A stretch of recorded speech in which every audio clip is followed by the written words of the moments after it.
त्यांच्या राजरत्नाच्या बलिदानामुळे आज आम्ही शिकलो, सावरलो, मोठे झालो, नोकऱ्यांना लागलो. त्या डॉक्टर बाबासाहेब आंबेडकर यासाठी आम्ही काय केलं? हे प्रत्येकाने आपल्या काळजाला विचारण्याचा प्रश्न आहे.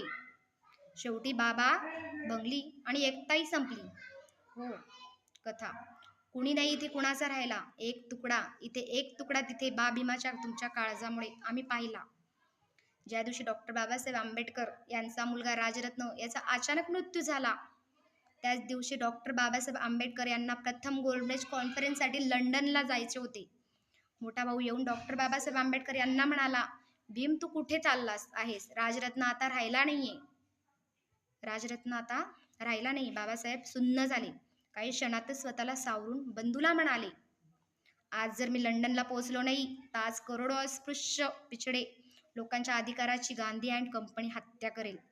मी एका मुलासाठी माझ्या करोडो मुलांना नाही मारू शकत. असे होते बाबासाहेब. माझ्या बाबाचं एक काम करा. म्हणून बाबासाहेबांचे विचार डोक्यात घ्या, मनात घ्या आणि आपल्या समाजाने सुधारायचा प्रयत्न करा.